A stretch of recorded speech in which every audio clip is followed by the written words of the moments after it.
바울은 영적 아들 또 믿음의 동역자인 디모데에게 이단에 대한 경계를 알려주고 또한 자신의 신앙을 간증하면서 선한 싸움을 싸우고 믿음과 착한 양심을 가져야 한다고 가르쳤습니다.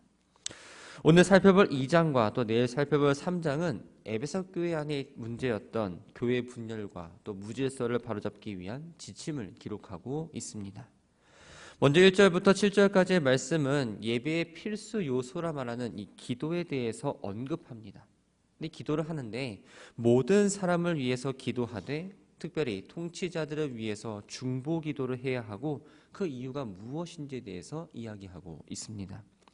1절에 보면 내가 첫째로 권하노니 모든 사람을 위하여 간구와 기도와 도구와 감사를 하라 라고 말합니다. 여기서의 첫째란 시간적 순서의 중요함이 아니라 바로 중요성이 있어서의 우선순위를 말합니다. 즉 디모데가 교회를 이끌어가는 데 있어서 무엇보다도 중요한 건 기도라는 것을 알려주고 있는 거죠. 교회의 모든 일은 기도로 시작하고 기도로 진행하고 기도로 마무리되어야 합니다. 기도의 대상은 누구일까요? 바로 모든 사람이라고 말합니다. 모든 사람은 우선적으로 디모데가 지금 맡고 있는 에베소 교회의 교인들을 말합니다. 그런데 궁극적으로 보면 모든 교회의 성도들은 물론이고 2절에서 말하고 있는 임금들과 높은 지에 있는 모든 사람, 또 불특정한 세상에 있는 모든 사람이 다 기도의 대상입니다. 바울은 모든 사람을 위해 할 수 있는 기도를 가르쳐주고 있지요. 간구와 도구와 기도와 감사입니다. 이 네 개의 단어는 비슷한 의미를 가지고 있지만 조금씩 차이가 있습니다.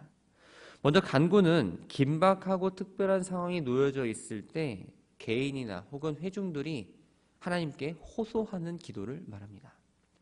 기도는 일반적으로 우리가 하는 모든 기도를 의미하고요. 도구는 다른 사람을 위한 기도, 즉 중보 기도를 말합니다.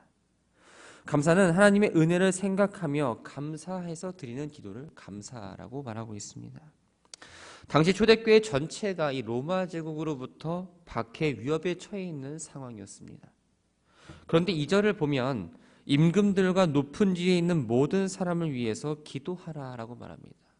여기서 임금들은 바로 분봉왕과 같은 비교적 작은 지역을 다스리는 통치자들을 가리키기도 하지만 바울이 여기서 말하는 임금들이란 바로 당시 로마 제국을 전체를 다스렸던 황제를 가리킵니다. 로마의 황제는 자신을 숭배하라고 강요했습니다. 그리고 이에 불복종한 사람은 그냥 가차없이 처형하는 것도 서슴지 않았죠. 그래서 당시 로마 황제였던 네로는 교회의 가장 큰 악랄한 적이었고 또 그리스도인들은 황제를 사단의 세력으로 여기기도 했습니다. 또 높은 지에 있는 모든 사람, 즉 사회 지배계층 역시 기독교에 대해서 그다지 호의적이지 않았습니다. 도리어 핍박하는 편에 서는 경우가 더 많았죠. 따라서 자신들을 탄압하는 황제를 비롯한 지역의 분봉왕들 또 사회계층을 위해서 이 기도하라는 바울의 명령이 놀라울 수밖에 없었습니다. 바울의 이 명령은 원수까지도 사랑하라는 그 주님의 명령을 실천함으로 그들을 구원의 목적에 또 있었지만 그리스도인들의 고요하고 또한 평안한 생활을 하기 위해서이기도 합니다. 하나님께서 통치자들의 마음에 감동을 주셔서 그들이 교회에 대한 심한 박해를 하지 않고 그런 복음 전파는 예전보다 조금 더 수월하게 이루어질 것이며 또한 신앙이 연약한 성도들 같은 경우에는 이 핍박으로 인해서 잃어버릴지도 모르는 그 경건과 또 사람들로부터 받는 존경할 만한 위엄과 정직과 순결을 지킬 수 있기 때문입니다. 3절부터 7절까지의 말씀은 통치자를 비롯한 모든 사람을 위한 중보 기도가 왜 필요한지 조금 더 구체적으로 이야기합니다. 바울은 모든 사람을 위해 중보 기도해야 하는 이유가 하나님 보시기에 선하고 하나님이 기뻐 받으시는 것이고 하나님께서 계층이나 인종이나 국가나 차별 없이 모든 사람이 구원받기를 원하신다는 그 하나님이시기 때문이라고 이야기합니다. 그렇다면 모든 사람이 구원에 이르는 길은 무엇일까요? 바로 예수 그리스도이죠. 그래서 5절에 보면 하나님은 한 분이시요 또 하나님과 사람 사이의 중보자도 한 분이시니 곧 사람이신 그리스도 예수라고 말합니다. 당시 헬라 세계는 모든 민족은 제각기 자기 민족만을 돌보아주는 그 민족 수호신은 있다고 생각했습니다. 그런데 바울은 제각기 자기 민족을 지켜주는 이 수호신이 있다 할지라도 그것은 참신이 아니고 오직 하나님 한 분만이 참신이라고 지금 말하고 있는 거죠. 그렇다면 왜 중보자가 필요하고 중보자는 한 분일까? 사람들과 갈등이 빚어지게 되면 이 갈등을 조금 더 완화시켜줄 수 있는 중재자가 필요합니다. 그것처럼 하나님과 인간 사이에는 바로 이 중보자가 필요했습니다. 문제는 창조주이신 하나님과 피조물이신 그 인간 사이에 아무나 중보자가 될 수 없다라는 거예요. 그래서 6절을 보면 하나님께서 이 땅에 예수님을 육신으로 보내어 대속물이 되게 하시고 중보자가 되게 하셨다라고 말합니다.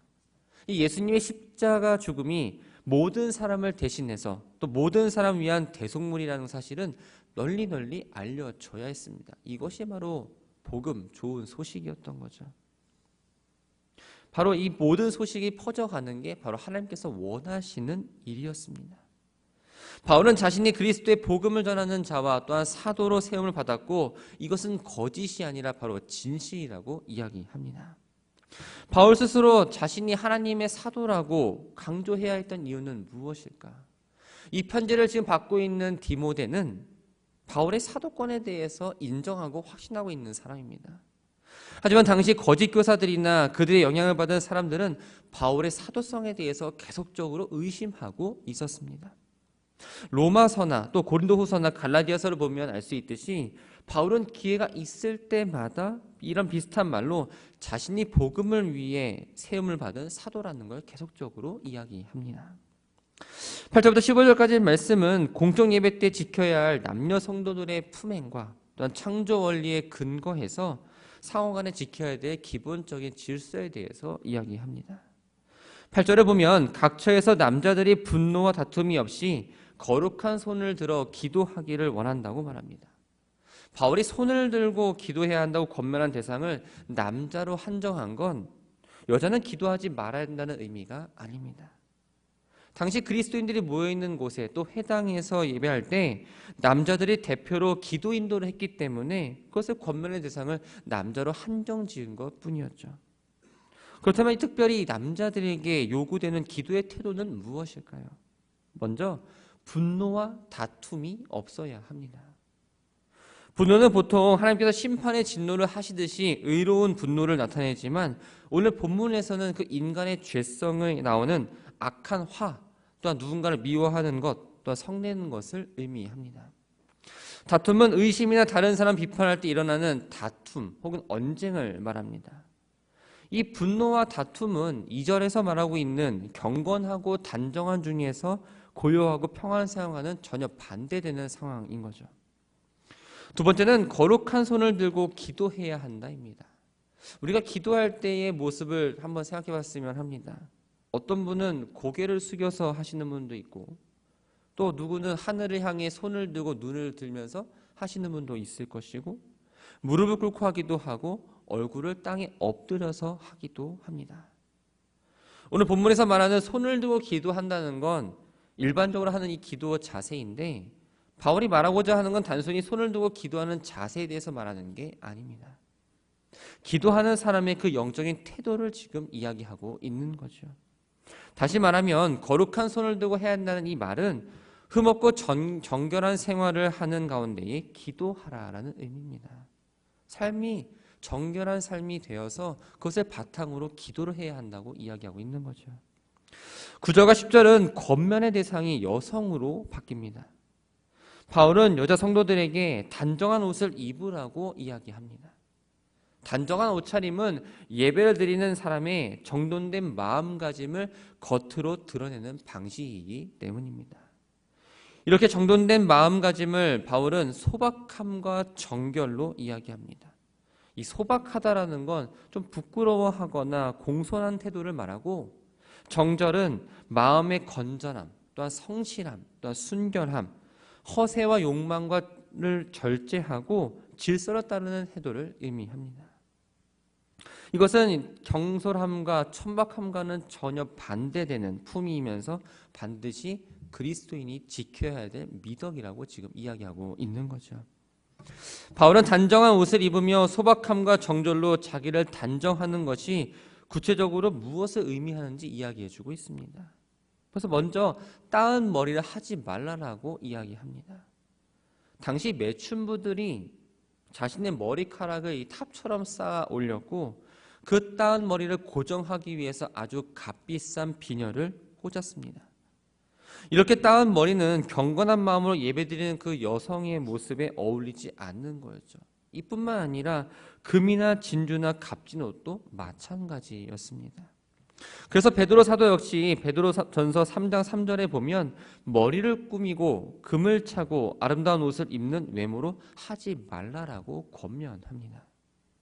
당시 문헌에 따르면 칼리굴라 황제의 부인이었던 파울리라라는 이 사람이 손이나 머리나 또 귀, 목, 온 몸에 에메랄드나 진주를 계속 차고 있었다라고 말합니다.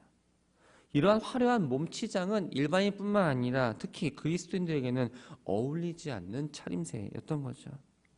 소박함과 정절로 단정하라고 해서 여성 그리스도인들에게 아무런 치장을 하지 말라고 말하는 게 아닙니다. 바울은 여성 그리스도인들에게 어울리는 치장은 눈에 보이는 따은 머리, 금이나 진주 같은 장신구를 차고 있는 게 아니라 단정한 옷으로 자신의 외면은 단장하고 소박함과 정절이라는 이 선행을 통해서 자신의 내면을 가꾸어 나가야 한다는 것을 이야기해주고 있는 겁니다. 이것이 바로 하나님을 공경하고 하나님을 예배한다라고 말하는 사람들이 취해야 될 자세라고 언급하고 있는 거죠. 11절부터 15절까지의 말씀은 남녀 간의 기본 질서에 대해서 이야기하고 있는데 특히 여성이 취해야 될 그 태도에 대해서 중점적으로 이야기하고 있습니다. 이러한 태도를 취하는 근거를 바로 창조의 원리에서 찾고 있는 거죠. 창조 원리를 근거로 남녀 간의 질서를 말함으로써 이 가부장제도 아래에 있던 당시의 시대 상황을 거부하고 여성이 남성보다 나서는 것으로 인해 생기는 혼란을 방지하기 위해서였습니다.